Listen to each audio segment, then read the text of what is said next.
The alarms blared, guards stormed the halls, and humanity was seconds away from being blamed for a cosmic kidnapping. But when the missing princes of King Arak-Thalos were found, no one could believe where they were, or who they had chosen for comfort. No one in that summit hall could have predicted the sound that tore through the air, a high-pitched alarm, shrieking with a warning that stopped every conversation mid-sentence. The twin heirs of King Arak-Thalos had vanished. One moment, the children had been sitting on the raised platform behind their father, quiet but observant, their black eyes glimmering as they studied the human delegation. The next, they were gone, as if the air itself had swallowed them whole. The room erupted into chaos. Guards in shimmering silver armor stormed in from every angle, their weapons drawn, their deep voices cutting across the hall. Delegates scrambled to their feet, papers sliding from tables, chairs toppling. Humans and aliens alike shouted over one another, demanding answers. But above all the noise, there was one truth that silenced hearts. No one dared to imagine what the king's wrath would look like if his sons were not found. "Lock the doors!" thundered Commander Vayner, a towering Zethuri warrior with scarred cheek ridges. He pointed at the human delegation with a clawed hand. "No one leaves. Search every corridor. If this is treachery, blood will answer for it." A ripple of panic passed through the human side of the hall. Ambassadors who had practiced smiles and handshakes only hours before now sat rigid, their palms sweating under the accusing stares of the alien guards. At the far end of the table, Dr. Elena Marquez pressed her hand against her notebook, her breath shallow. She had spent months preparing for this summit, learning Zethari language patterns, their gestures, even their customs of silence. She hadn't come as a politician or a soldier. She was here as a bridge. But now, under the glare of suspicion, her heart hammered as though she herself had stolen the children. A human diplomat beside her leaned in and whispered, "Keep calm. Say nothing. They're scared, just like us." But Elena could see the fury building in the commander's movements. Fear wasn't what she read there. It was resolve, the kind that ended with bodies on the ground. Two Zethari guards swept past, scanning every face with glowing visors. Another team searched beneath the tables, pulling aside drapes, upturning furniture. A sudden crash echoed as one soldier smashed open a service panel. Sparks flew. The air smelled of burnt wiring. Still no sign of the twins. "Where are they?" the commander growled, pacing like a caged beast. He stopped suddenly in front of Elena's group. "Humans," he said in clipped English, his accent sharp. "You were closest to the exit corridors. Speak. What did you see?" Elena swallowed hard, forcing herself to look into his eyes. "Nothing," she said, her voice steady though her body shook. "We were seated, just like you." A low rumble of distrust swept through the alien ranks. The humans shifted uncomfortably in their seats, their unease feeding the fire. Elena noticed something else. The Zethari king had not moved. He sat still on his throne, his massive frame like stone carved into life.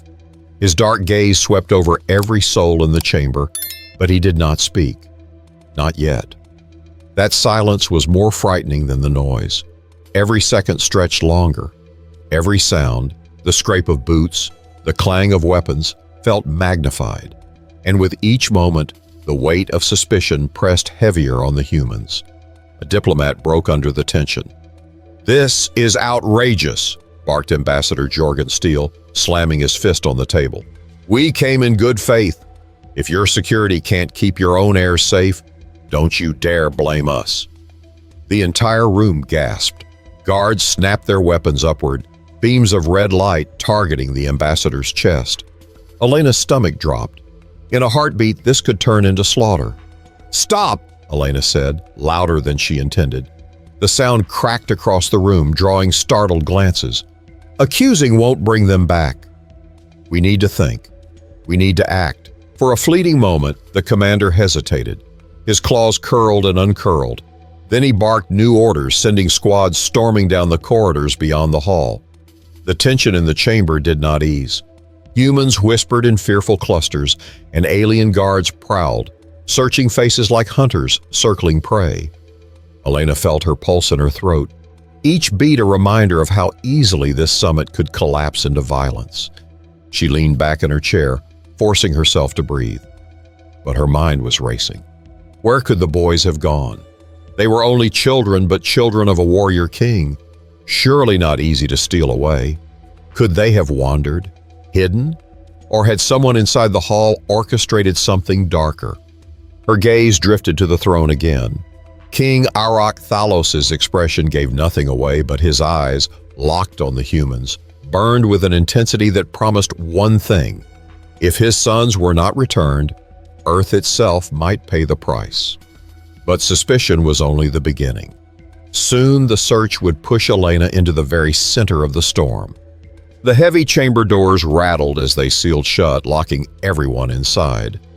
The sound echoed like a verdict. For the human delegation, it meant they were prisoners as much as guests now.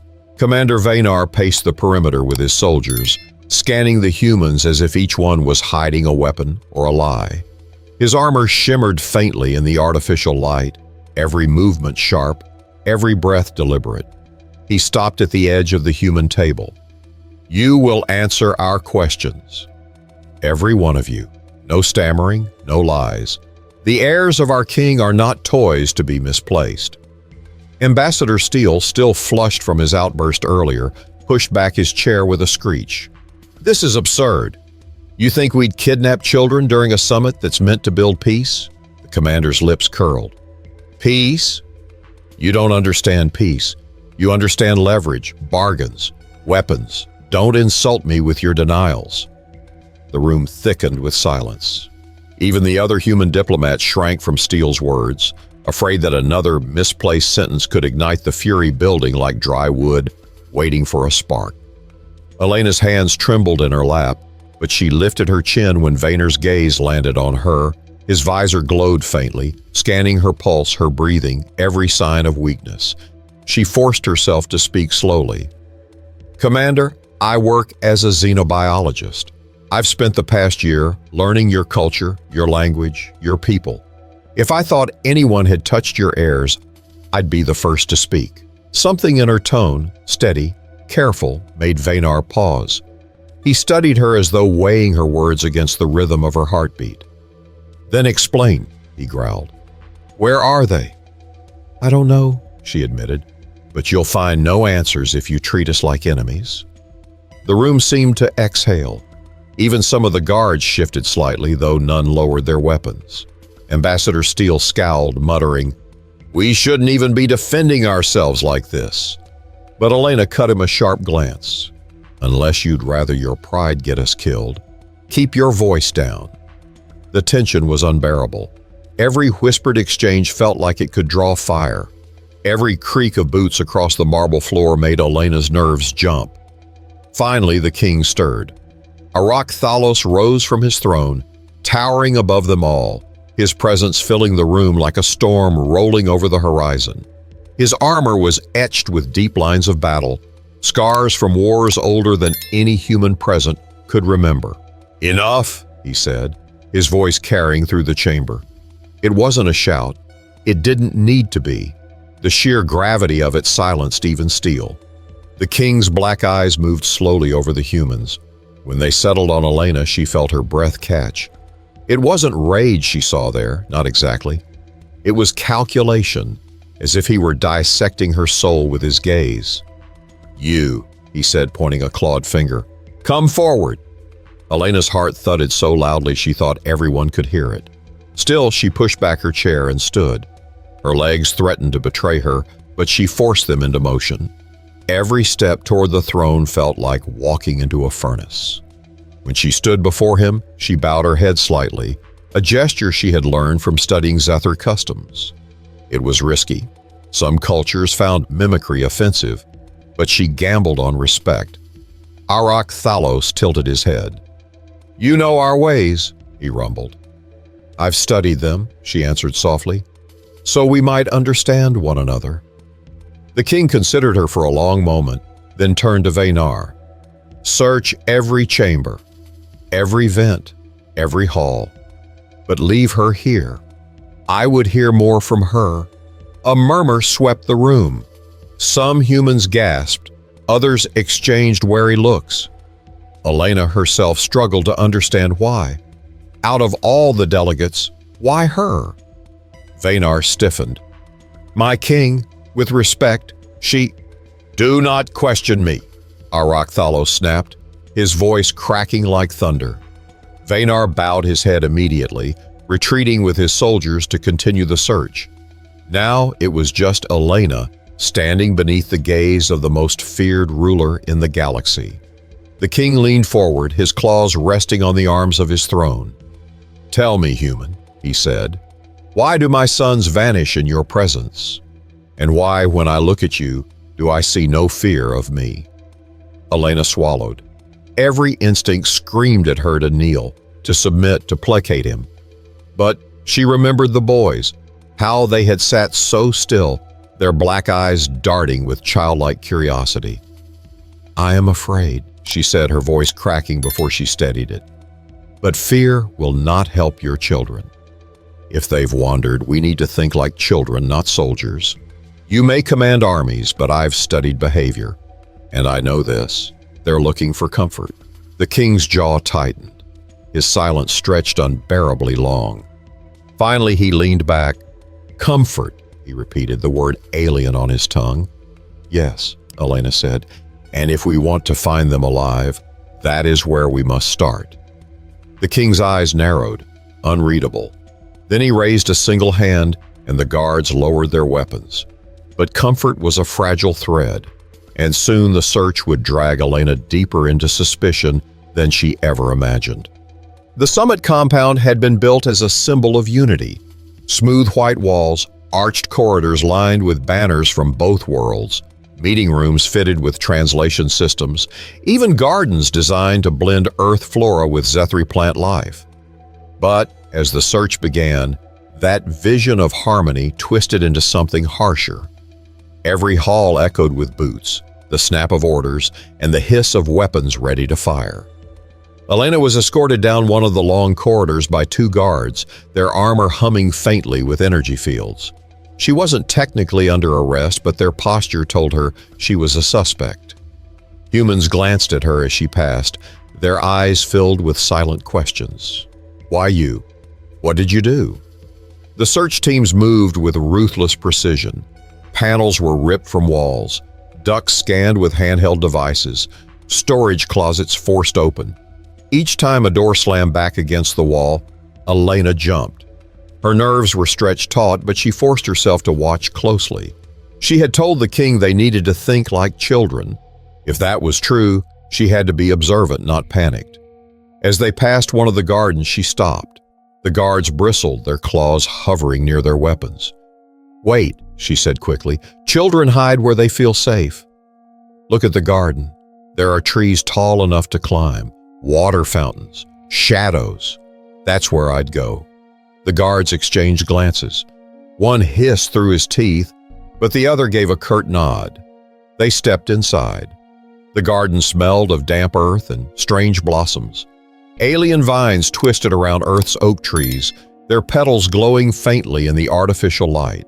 A water fountain burbled at the center, its base lined with smooth black stone. The guards moved in pairs, scanning behind bushes, checking the treetops with their visors.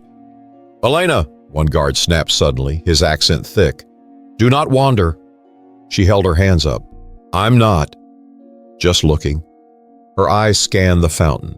The sound of running water could be soothing to children. She walked closer, crouched, and peered into the shadowed space beneath the stone ledge. Empty. She sighed. No twins here. The guards regrouped, their frustration mounting. One slammed his fist against the trunk of a tree, causing blossoms to rain down.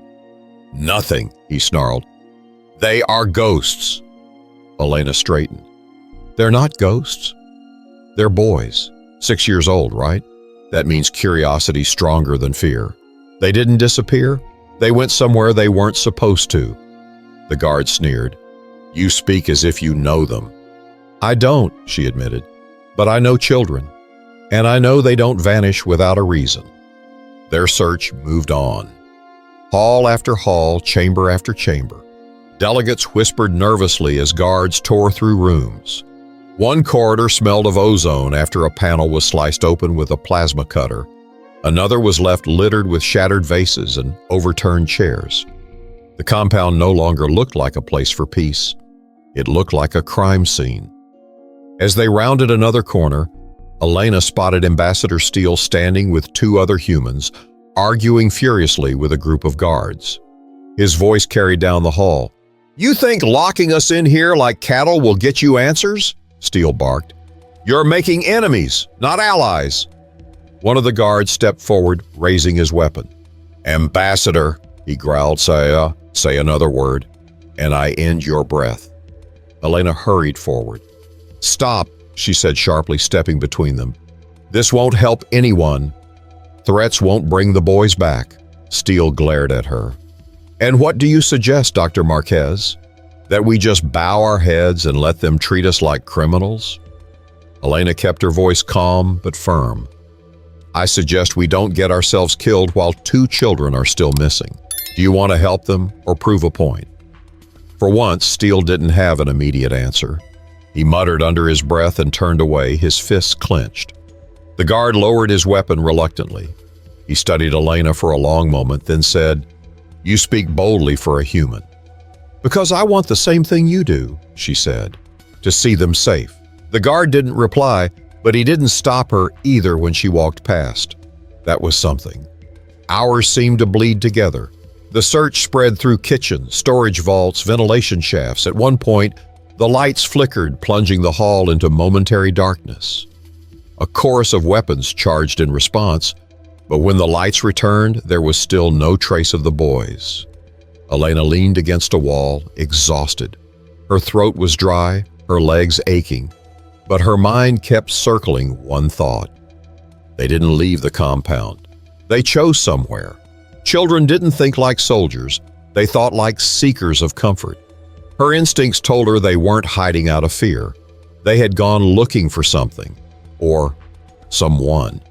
And that thought chilled her, because if they had wandered toward the humans willingly, suspicion would only grow worse. But Elena had no idea the suspicion would soon land directly on her shoulders, and the storm would become personal. The corridor they had just cleared still rang with the sounds of armored boots when the order came down. Elena didn't hear the words directly. It was the way the guards suddenly stiffened around her, the way their claws gripped weapons tighter, the way their visors flickered with a new directive. One stepped closer. "Dr. Marquez," he said, his voice metallic behind the visor, "you will come with us." Elena's mouth went dry. "Why?" "I've answered your questions already." The guard didn't flinch. "The king commands." That was all. No accusation, no explanation, just cold certainty. They marched her through the compound, the humans watching as she passed. Elena could feel the shift in their stares. Moments ago, they'd seen her as a colleague, a fellow delegate, someone caught in the storm. Now, suspicion shadowed their eyes. Whispers followed her footsteps. Maybe she knows more. Maybe she did something. Inside the interrogation chamber, the air was cooler, sharper. Single light hung from the ceiling, casting harsh lines across the steel table in the center. The walls were blank, metallic, suffocating. The guards positioned themselves at the corners, silent but ever watchful. Commander Vayner entered, his heavy footsteps reverberating like drum beats. He didn't sit. He stood across from her, claws tapping against the table. "You speak with confidence, Tata," he said, voice low and dangerous. "Too much confidence. You predict our young seek comfort. You speak as if you know their minds. Why is that?" Elena held his gaze. "Because I've studied behavior. Not just yours, not just ours. Children are universal in some ways. They all look for warmth, safety, familiarity." His claws scraped against the steel. "Or perhaps," he said slowly, "you speak with such insight because you planned this, because you hide them." Her stomach dropped. "That's not true." You were the last to address me before the alarm, Vanar pressed. You distracted. You delayed. Convenient, is it not? Elena's pulse thundered in her ears. She wanted to shout, to stand, to push back against his accusation. But she knew aggression would only tighten the noose. She steadied her breath. I had nothing to do with their disappearance, she said firmly.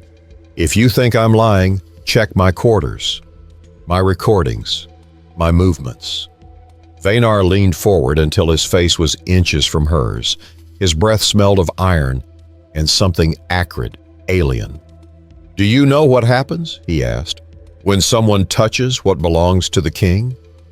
Before she could answer, the door slid open. Arak-Thalos filled the frame like a shadow come to life. His presence swallowed the room, pulling every eye toward him. Vanar straightened immediately, lowering his head. My king, the commander said.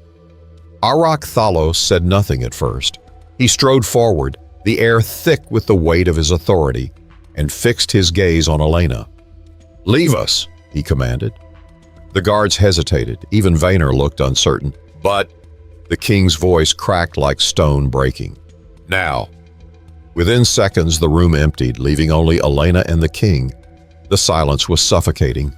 Elena's palms were damp against the tabletop. She forced herself to speak. You think I had something to do with this? I think, Arak-Thalos said, his voice rumbling deep in his chest, that my sons are clever enough to hide. But cleverness alone does not explain absence. It requires guidance, a lure, something that drew them away. His black eyes locked onto hers, unblinking. Why would they choose you? Elena shook her head. I didn't speak to them. I didn't even look at them, beyond a glance. You saw that, yet you speak of comfort, the king pressed. A human word, a soft word. Why would they seek such from one like you? Elena's throat tightened. She thought of the boys, their dark eyes filled with curiosity, the way they had studied her, though she hadn't realized it at the time. I don't know, she admitted quietly, but maybe because children sense things adults don't. Maybe they felt something, that I wasn't afraid of them, that I saw them not as heirs or as threats, but as children. The king's expression did not soften, but something flickered there, something unreadable. You dare presume to know what my sons feel? No, Elena said quickly, I don't presume. I only understand what it's like to be small in a room full of giants. For the first time, Arak-Thalos' gaze shifted ever so slightly. His massive form leaned back, his claws loosening their grip on the table. The silence between them stretched. Then, without warning, the king spoke again. If they are with you, human, if they are found in your arms, there will be no corner of your world safe for you. Elena swallowed, her heart pounding so hard she thought it might burst. Then I hope for both our sakes that they're not. Arak-Thalos stared at her for another long, unbearable moment before turning away. The search continues, he said, but your presence remains interesting. But interest from a king was dangerous, and it would lead to a discovery that no one in that compound could have predicted. The compound's frantic energy had reached a breaking point. Guards stormed in and out of rooms, their armor clanging like warning bells. Delegates huddled together, voices sharp and restless, fear thick in the air. It felt as though every hallway was collapsing under the weight of suspicion. Elena was escorted back into the central chamber, though the suspicion clung to her like a shadow. The king remained on his throne, still as a statue, his black eyes burning like twin suns. Around him, Zathari guards barked orders, their voices echoing through the vaulted room. Then, without warning, a shout came from one of the side corridors. Here, we found something. The words sliced through the noise like a blade. Every head snapped toward the sound. Guards sprinted toward the voice, weapons raised, armor flashing in the sterile light. Even Arak-Thalos shifted forward on his throne, his massive frame suddenly alive with anticipation. Elena's chest tightened as she followed the rush of movement. Her feet moved before her mind caught up. If they had found the twins, Whether safe or not, everything would change. The guards parted as they entered a smaller chamber, a space meant for resting between negotiations. At first, Elena couldn't see what had caused the commotion, then her breath caught. On a low couch near the corner lay the two alien boys, the heirs of the king. They weren't tied, bruised, or afraid. They weren't crying or resisting. They were asleep, deep, peaceful sleep. And the reason for the silence in the room was the sight of how they were sleeping. Both boys were curled against Elena's chest. Her arms were wrapped loosely around them, as though she had been holding them for hours. Their heads rose and fell with her breathing, their small fingers gripping the fabric of her jacket. For a moment, Elena didn't even move. She blinked, stunned. She hadn't been in this room. She hadn't even touched them. Yet somehow the children had chosen her as their refuge, and the sight of it turned the room to stone. The guards lowered their weapons slowly, confusion flickering across their faces. None dared to move closer. Humans in the doorway gasped, their whispers carrying a mix of awe and terror. "By the stars," one alien muttered under his breath. Elena's throat constricted. She looked down at the boys, their small forms warm against her. She hadn't asked for this. She hadn't even understood their interest before. Yet here they were, seeking her heartbeat like it was home. The silence broke with the sound of heavy steps. Arak-Thalos entered, his presence so massive it made the guards shrink back instinctively. The king's eyes fixed on the scene, and for once, his fearsome mask slipped. His sons, his heirs, curled against a human woman. Elena braced herself. This could be her death sentence. The king stopped in front of her, looming over the couch. His gaze dropped to the children. For a long, agonizing moment, he didn't speak. His claws twitched once at his side. His breathing deepened. Finally, his voice came low but edged like a blade. "Explain." Elena's lips parted, but no words came. What could she say? She hadn't lured them. She hadn't tricked them. They had chosen this themselves. I don't know," she whispered at last. Her voice trembled, but it was the truth. "They came to me. I didn't bring them here." The king's eyes flicked to her face, then back to his son's. He reached down slowly, his massive hand hovering just above one boy's back. The child stirred, then tightened his grip on Elena's jacket, nestling closer into her chest. The king's jaw clenched. He withdrew his hand. Gasps rippled through the room. Elena's heart pounded so hard she thought it might give her away. For the first time since his arrival, Arak-Thalos' power seemed suspended by something far greater, the fragile, undeniable bond his sons had chosen without reason. The commander stepped forward, voice uncertain. "My king, should I remove them?"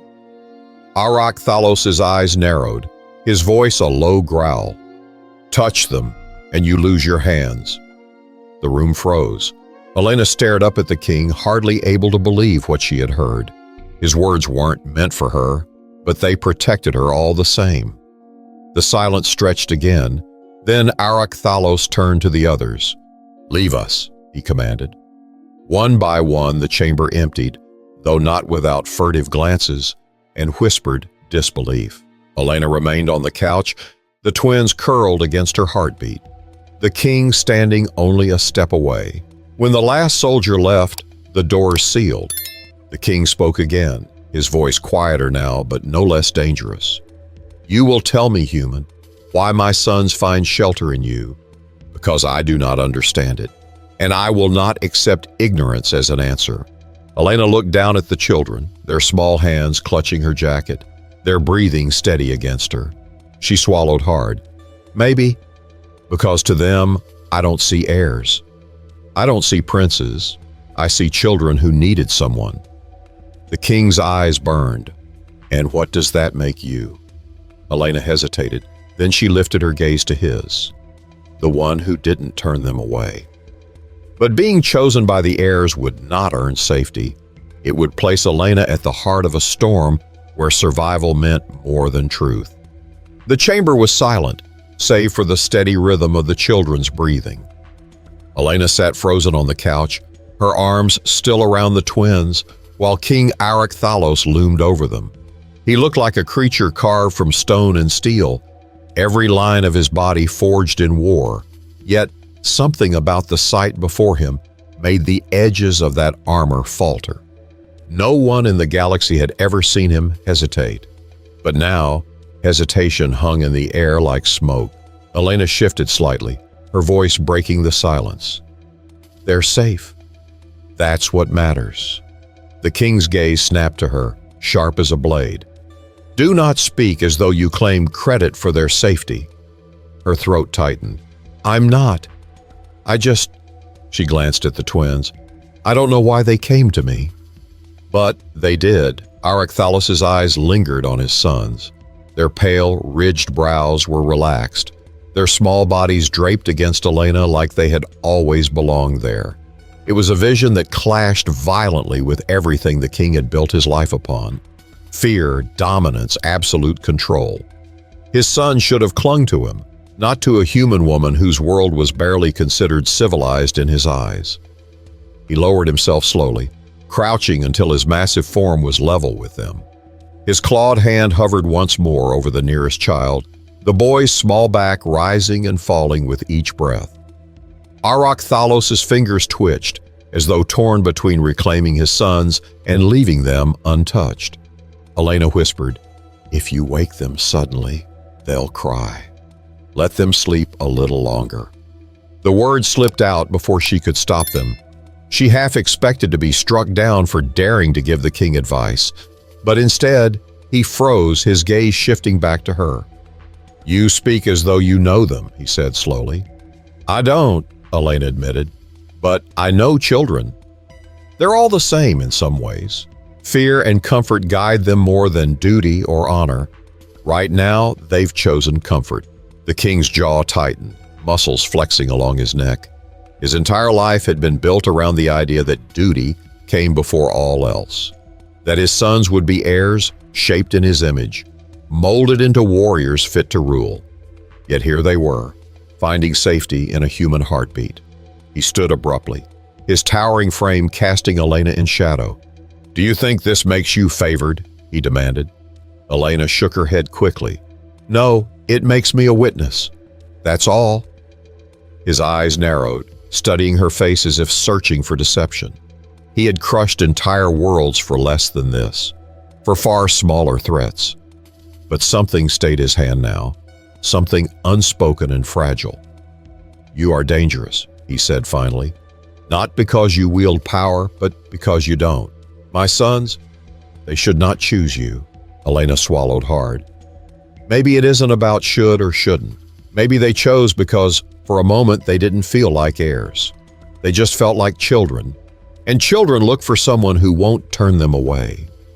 The king's breath rumbled in his chest, low and guttural. For a heartbeat, Elena thought he might order her execution then and there, but instead he turned sharply, pacing to the far side of the chamber. His long cloak swept behind him, his claws clicking against the floor. "They make me weak," he muttered, more to himself than to her. "They expose me. Every enemy I've ever had would kill them to wound me." Elena's voice was quiet, but steady. "They make you human." His head snapped toward her, his eyes blazing. "I am not human." "I know," she said, "but the part of you that hesitates, the part that doesn't want to rip them from my arms right now, that's not weakness. That's something every parent knows. It's the part that makes you a father." The words hung in the air, fragile and dangerous. Arak-Thalos' chest rose and fell slowly, his breathing heavy. He turned back toward his sons, his face unreadable. He remained silent for what felt like an eternity. Then, in a voice quieter than any had ever heard from him, he said, "If they see you as refuge, human, then I will allow it." For now, Elena let out a shaky breath, hardly believing she was still alive. The boys stirred slightly in their sleep, one of them letting out a small sigh before burrowing closer against her. The king's expression flickered, so brief, Elena almost doubted she'd seen it. A softness, quickly crushed beneath steel. "Do not mistake this for mercy," he said, turning toward the door. "If you betray what they have chosen, you will not live to regret it." But allowing her to keep the heirs close would not end suspicion. It would ignite a clash of worlds that even the king could not control. The news of the discovery spread faster than fire through dry grass. By the time the doors opened again, the entire delegation, human and Zathari alike, was buzzing with disbelief. The heirs of the fiercest monarch alive had been found not with their father's guards, not in hidden tunnels, not under the care of alien attendants, but curled against a human woman's chest. When Elena stepped back into the central hall, still carrying the sleeping twins, the atmosphere shifted like the air before a storm. Every eye followed her. Humans looked both relieved and terrified, unsure if this miracle meant safety or fresh accusations. The aliens stared with a mixture of suspicion, awe, and resentment. Commander Vayner was the first to break the silence. His voice was sharp, each syllable biting. "This is unacceptable. My king, the heirs must be removed from her immediately. Their safety cannot be left in human hands." Arak-Thalos entered behind Elena, his massive frame cutting off any response before it could grow. His eyes flicked to Vayner and the commander fell silent, though his jaw clenched with fury. The king gestured to the assembly. "You all see. My sons chose their rest. None forced them. None coaxed them. They sought it themselves." Murmurs swept through the hall. Some Zathari guards shifted uneasily, as if the sight contradicted everything they'd been taught about human frailty. On the human side, the diplomats looked as though they were holding their breath, waiting for the verdict of a trial they didn't understand. Elena carefully lowered herself into a chair at the side, the boys still asleep against her. She could feel the heat of their small bodies, their steady breaths grounding her, even as the hall bristled with tension. Ambassador Steele finally spoke, his tone dripping with suspicion. "Or perhaps, Your Majesty, this was orchestrated. Children don't simply vanish from guarded chambers and reappear conveniently in the arms of one of our own. Surely you see the problem here." Elena's stomach twisted. Steele had always been combative, but his words now carried the dangerous weight of truth twisted into accusation. Vayner seized the opportunity. "Yes, precisely. A human hand in this disappearance cannot be ignored." He jabbed a claw toward Elena. "This female is no coincidence." Before Elena could speak, the king's voice thundered across the chamber. "Enough!" The words silenced the room instantly. Even Steele flinched. Arak-Thalos strode to the center of the hall, his presence swallowing the space. "Do you question my eyes? Do you suggest I cannot see the truth before me?" They chose her. His gaze swept across both delegations, sharp and dangerous. "And yet, you all seek to twist it into deceit." He turned to Elena and for the first time addressed her not with suspicion, but as though she were part of the discourse itself. "Tell them. Speak what you believe." Elena's pulse quickened. Every gaze bore into her, human and alien alike. She swallowed hard, then forced her voice to steady. "I didn't plan this," she said. "I didn't lure them. I don't even understand why they came to me. But children don't lie in moments like this. They don't fake comfort. They go where they feel safe. And for some reason, they felt that here." Her words carried through the chamber, simple yet undeniable. The twins shifted slightly in their sleep, pressing closer against her as if to punctuate her point. For a brief moment, no one spoke. Then one of the younger human aides whispered almost reverently, "They trust her." The phrase rippled outward, catching in the ears of both sides. Vayner snarled, breaking the fragile moment. "Trust built on weakness is dangerous. What message does it send if the heirs of the Dominion cling to humans instead of their own blood?" Arak-Thalos turned, his towering frame casting a shadow over his commander. "It sends the message," he said, his voice low and dangerous, "that even the strongest blood knows the value of choice." The words stunned the hall. For a warrior king to admit such a sentiment was unthinkable. Elena felt the weight of his statement settle heavily on her shoulders. She hadn't asked for this role, hadn't sought this spotlight. Yet, here she was, holding not just two children, but the fragile thread of peace between worlds. The silence stretched again until Steele spoke, unable to contain himself. "If that is the case, Your Majesty, then you're placing the future of your line and our safety on the whim of children." Arak-Thalos' eyes narrowed dangerously. Better whim than treachery. Better innocence than arrogance. His words cut so sharply that Steele paled, retreating into silence. Elena tightened her hold on the twins, her heart racing. She could sense it now, the fragile balance of the moment. One slip, one wrong phrase, and this chamber could dissolve into violence. Yet in that same breath, she also felt something else, the first fragile glimmer of understanding crossing the divide.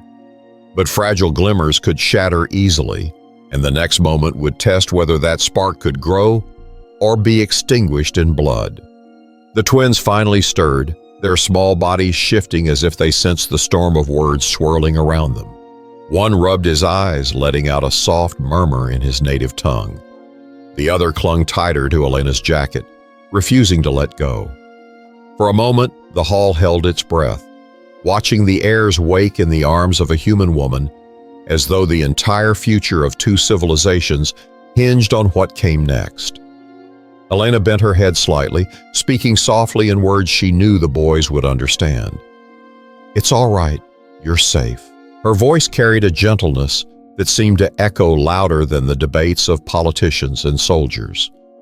The king's eyes darkened as he watched, torn between rage and something unspoken.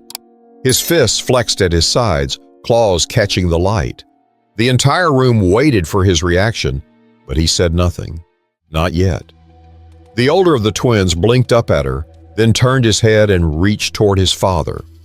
For an instant, it seemed the balance would return to normal, the heirs restored to their rightful protector. But instead of climbing into Arak-Thalos' massive arms, the boy placed his tiny hand on Elena's cheek. The gesture froze the hall in stunned silence. Even Elena herself could hardly breathe. The child's palm was warm, his dark eyes wide with trust. No words, no explanations, just the simple language of touch. The king inhaled sharply, his breath rasping through the chamber. He took one step forward, towering over them, and when he spoke, his voice carried a weight unlike before. "They should not do this." Elena looked up at him, her cheek still cradled by the child's hand. "Maybe they should," she said quietly. "Maybe that's the point. They don't see war, they don't see politics, they just see someone who didn't turn them away." Her words seemed to slice through the air. No diplomat could have spoken them, no soldier could have dared. But from her, in that moment, they carried the kind of truth that couldn't be ignored. Vaynor broke the silence, his voice harsh and desperate. "My king, this weakens us. If word spreads that your heirs favor a human, our enemies will use it against us. They will say you have lost control of your bloodline." The king didn't take his eyes from Elena.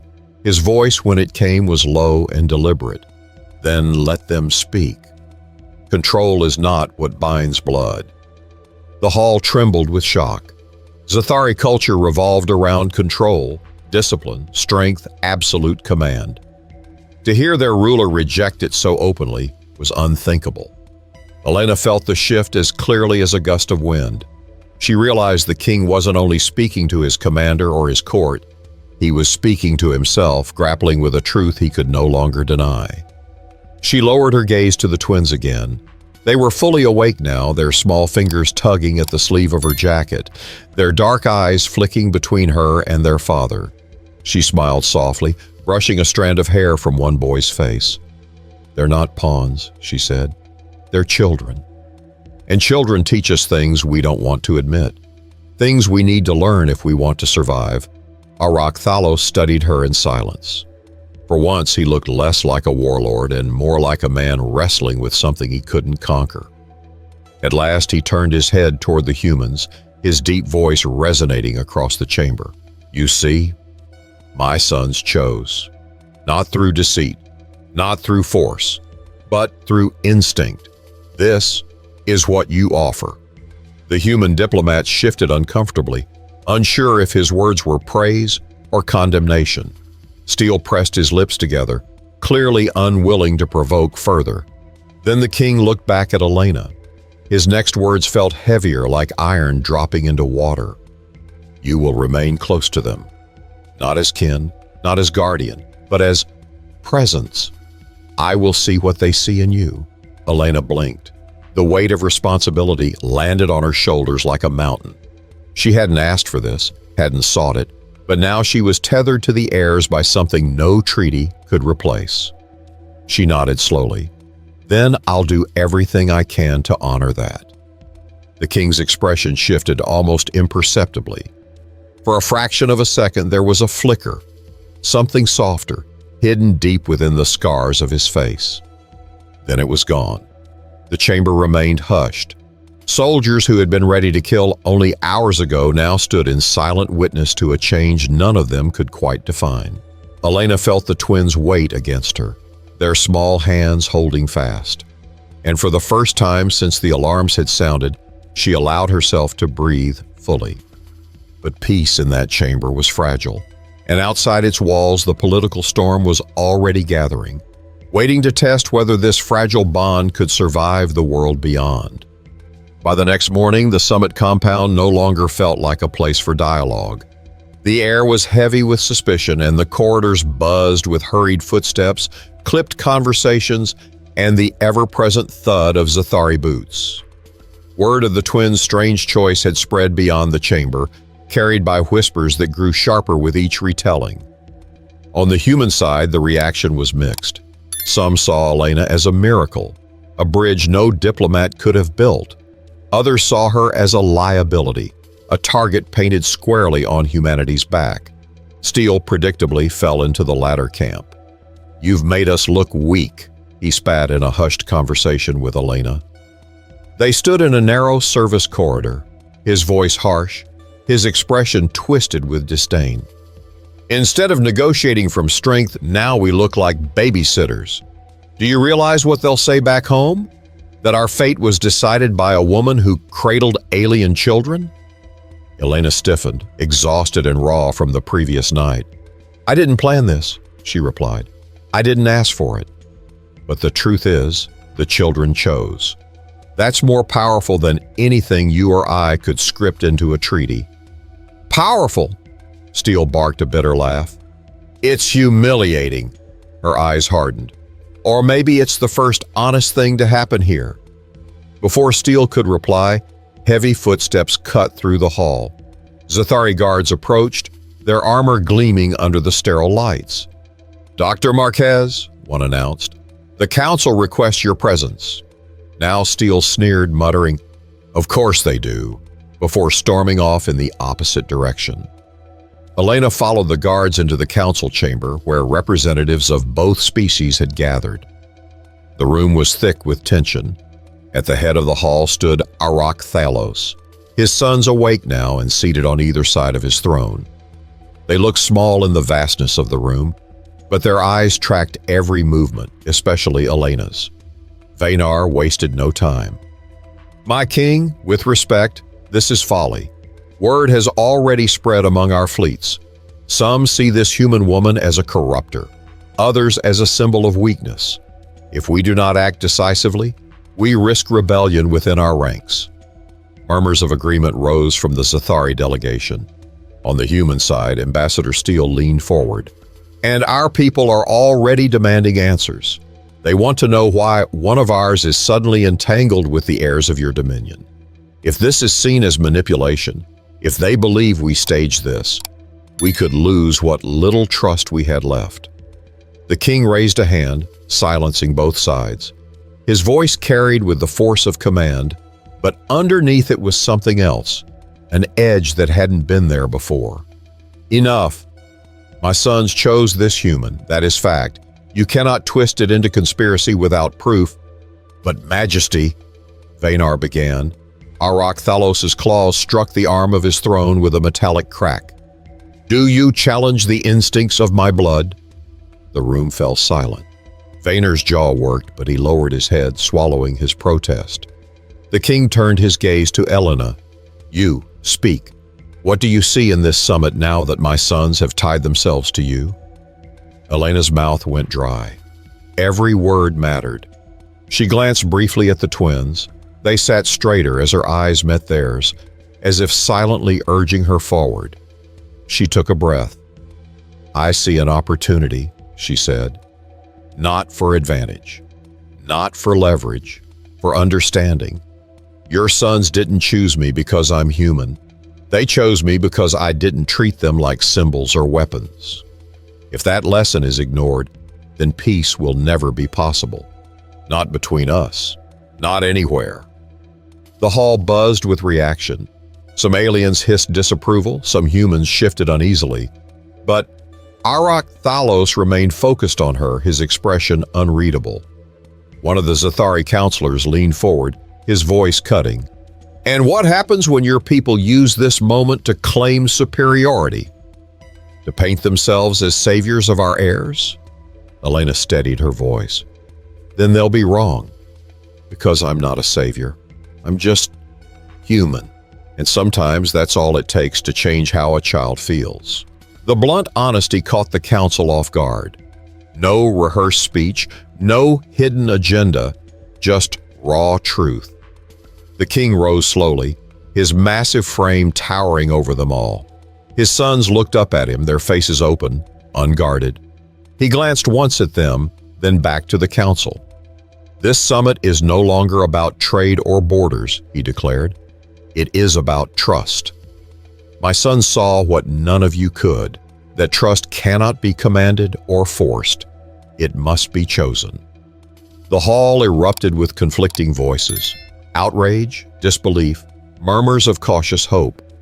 But, for the first time, it was no longer war that seemed inevitable. Something else was growing in its place, though fragile as glass. Elena sat back, her pulse still racing, her palms damp.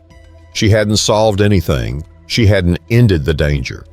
But she had witnessed a crack in the walls that had divided them. And that, she realized, was the beginning of everything. But beginnings are fragile, and the true test would come when both worlds decided whether to build on this moment or tear it apart. The summit did not resume with the same polished speeches and scripted promises that had marked its opening. Those days felt like a lifetime ago. Instead, the final sessions were marked by tension, rawness, and something no treaty draft had accounted for. Two children sitting quietly near their father, occasionally glancing toward the human woman they had chosen for comfort. Elena was seated off to the side, not with the official human delegation, not among the aliens, but somewhere in between. A living symbol of the impossible. Mistrust colliding with trust, fear colliding with innocence. She didn't want the role, yet she carried it because the children had placed it in her arms as surely as they had placed their heads against her chest. Ambassador Steele kept his distance, refusing to acknowledge her. She could see his frustration simmering. His world was one of politics, negotiations, and strategies, not the unpredictable gestures of children. To him, she had undermined years of preparation. To Elena, all she had done was allow the boys to sleep. But the Zathari delegation viewed her differently now. They didn't smile. Smiling wasn't their way. But they watched her with a wary sort of curiosity. Some seemed offended by the bond. Others seemed troubled, even afraid. And a small few, though they'd never say it aloud, seemed almost hopeful. King Arak-Thalos himself was harder to read. He spoke little save when the council pressed him, but his words carried weight. He made no attempt to hide the truth of what had happened. "My sons chose," he said over and over, letting the phrase settle into every corner of the chamber. It was not an excuse. It was a decree. For Elena, the moments between debates were the hardest. She would feel the boys' eyes on her, hear their whispered voices in their alien tongue, and catch herself smiling despite the chaos. She had not come here to mother anyone. She had not come here to soften wars or cradle heirs. She had come to translate, to serve as a bridge of words. Yet somehow, She had become a bridge of something deeper. During one quiet recess, the king approached her. The hall cleared instinctively, leaving them in a circle of silence. His towering frame cast a long shadow, his dark eyes still unreadable. "You've altered this summit," he said, his voice low. "Not with arguments, not with force, with something no warrior respects. Yet here we stand." Elena searched his face, then answered softly, "Maybe warriors forget too easily what children remember." That strength isn't just about power, it's about trust. The king studied her for a long time, then glanced at his sons, who were watching from across the hall. One gave a small wave, the kind of gesture a child makes without thinking. The other smiled faintly, a rare, startling expression among the Zathari. Arak-Thalos' expression shifted almost imperceptibly. "They see something in you I do not," he admitted. "Perhaps that is enough." It wasn't acceptance, not yet, but it wasn't rejection either. That night, the summit reached a fragile agreement. Not a full alliance, not the sweeping partnership some had dreamed of, but something small. Shared protection for the heirs, human advisors permitted in limited roles, and continued dialogue rather than weapons drawn. No one pretended it was a grand victory, but everyone understood what had made it possible. The image of two alien princes asleep against a human heartbeat would live longer in memory than any signed document.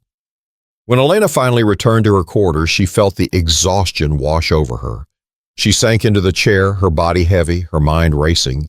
She thought of Steele, of the counselors, of the king's unreadable eyes, and she thought of the small hands that had clutched her jacket, trusting without hesitation. She whispered to herself, "Sometimes the smallest gestures carry the heaviest weight." And in that truth, she realized the lesson she would carry home, no matter what the future held. Trust cannot be commanded, suspicion cannot build peace, and power means little without compassion.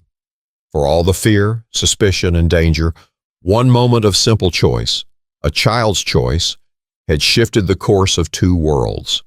And maybe that's the reminder we all need, that peace doesn't always come from strength. Sometimes it begins when someone chooses to trust.